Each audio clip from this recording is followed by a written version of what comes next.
everyone, it's Mrs. Kushner. We're going to do a crash course in Photoshop today to start thinking about how you can work with issue-based photography. So the first thing that you're going to do here is let's get some images to work with. So if I go to Safari, Joshua was talking about coronavirus as his topic, and he said, coronavirus is really taking over everything, and, it's kind of like taking away all the hope and the fun.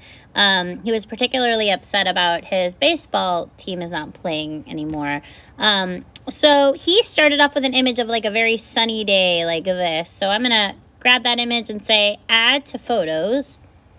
And the other thing that I want to get a picture of is the coronavirus itself. Okay, so we're going to see if we can combine these two photos to show how coronavirus is kind of blocking the sunshine here.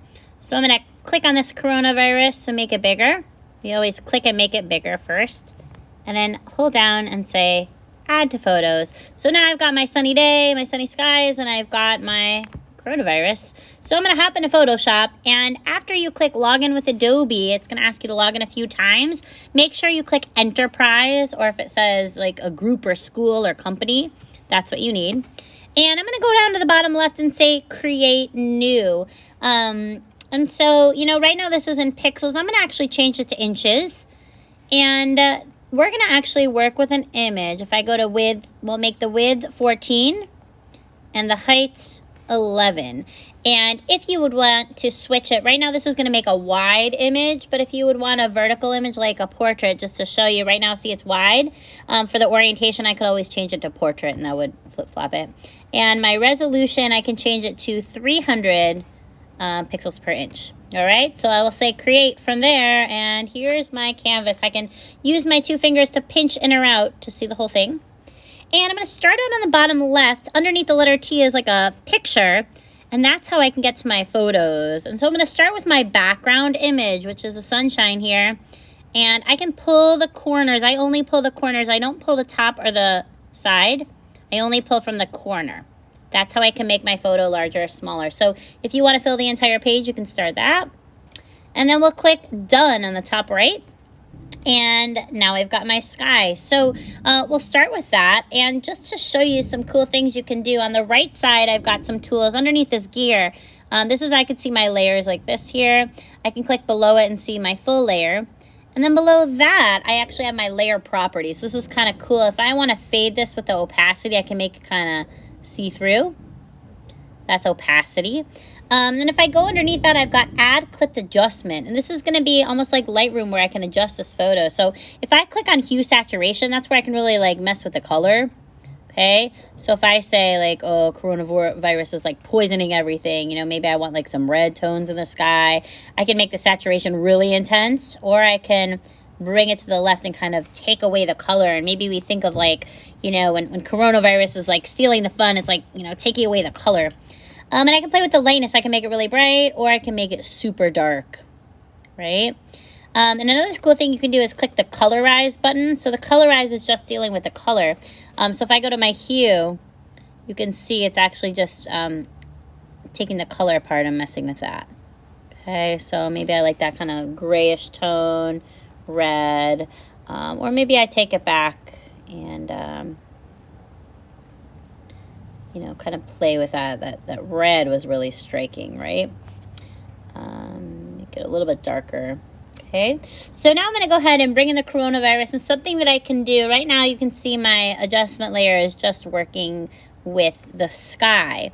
If I click these three dots on the bottom right, just to show you this over here, I can say select multiple, so I can like select more than one layer. And if I click those three dots again, I can say merge layers, which means it's going to combine them. Okay, so now they're combined into one layer. If you feel like you might want to mess with them again later, then maybe you go back. Okay, so it's kind of up to you. That's an extra thing. But I'm going to go over to my left, and I'm going to grab my picture again. So underneath the letter T, the photos, and I'm going to go ahead and click on the coronavirus now. And again, I can pull the corners to make it bigger or smaller. So what if it was blocking out the sun? Let's see what that looks like. Done. And I want to get rid of that white background. So if you have pictures with not a lot of background in them, what you can do is click on this lasso tool. It's the third tool down, and you have to like push your finger and hold it down and grab select subject. And what's going to do is just select the coronavirus. And then I have a choice on the way bottom that's called mask. So I'm going to click mask right now, and you see it just like masked out the background. And so now I've got coronavirus blocking the sun. And what I can do in my layer properties, again, that's this button over here, the third one down from the gear. You know, I can fade the opacity and make it like fade into the sun, so we just barely see it. I could play with my blend modes here. This is going to be different ways of blending it. So when I darken it, see the difference? It takes out that white area. Multiply makes it really dark and intense. Color burn. So there's like really different looks to it. So depending on like what I'm trying to say about it. And I think the message here is that, you know, coronavirus is taking over. So, you know, maybe I like that vivid light, like it's, you know, stealing everything. Or maybe I want it to be something a little darker, like a multiply. Or the linear burn looks kind of cool, right? So I'm going to sit with it like that, as if, you know, coronavirus is stealing the sun here. It's stealing our hope, right? And perhaps that's going to convey my message just like that. And then, you know what I could do on the top right? I can go to my box with the arrow and export it. Okay, and then I can say save image, and now that's going to go to my camera roll. And certainly you could take this into other apps. If I wanted to take it perhaps in a Lightroom and add a vignette, like darken the corners, I could, you know, right? Like I've got a lot of options here. Okay, so those are some tools that you can use. And I'll show you one more example. So if I go to create new, and again, I've got 14 by 11, resolution 300, create. Another thing we were talking about is this idea of the masks of coronavirus, right? Of the mask standing in the way. So I've got a picture right now that I got of photos here of two people that are like really separate. And I'm going to just kind of make them a little bit larger, right? This is an image I found online, but I could certainly take an image like this myself. I could take a picture of two people and then put them into Photoshop and like separate them, right? So let's say I've got that as an image, and I want to show that they're being separated by the mask, by coronavirus, by, you know, this idea of physical distance to be safe. So maybe I'm going to grab my image of the mask, okay, and just kind of show the mask is kind of separating them, right? And then I can click done. And again, if I want to get rid of the background, I hold down on the lasso, say select subject. And you see it selects it really well, and I say mask, right? And you can see like down here, there's a little part that it didn't get. Anytime you do a mask, if you have a paintbrush here, you could actually get that part back. That's what's cool about the mask. So if I make my color white over here on the paintbrush, and I'm gonna make my brush a little bit smaller. It's pretty big right now. Okay, but anything I paint with white is gonna come back. So watch, I'm on that layer, I'm painting it, and that part of the mask is coming back. Okay, and oh, I got a little too much, that little white area down there, I didn't want it. So if I want to erase something with the mask, I can go to black. Okay, so now I can like really carefully just go in and just kind of trim that area. Okay, and you just want to be really careful. So if you want to use your two pincher fingers to kind of zoom in and really do a nice careful job so we don't like chunk the mask here. Oops, too much. I can go to my back button, and now I'm in a pinch, and now I've got my whole mask, right? So I can go to this arrow tool on the top left here.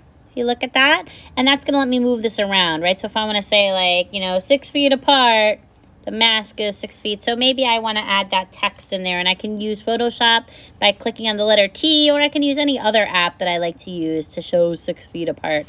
And so now again, like for now, this image is done for me. Again, I could maybe add some arrows or text in there, but I want to go ahead and crop it. So I'm going to click this crop tool, which is over the letter T, and what I'm doing is just cutting off this extra white part. Okay, and that way I've got my image here how I want it, and I click done. And then I'm going to go ahead again to my box with the arrow on the top right, and I say quick export, and that lets me save the image to my camera roll. Okay, so some ways that you might work with Photoshop, and we'll continue doing this in class tomorrow. Keep up the great work, everyone.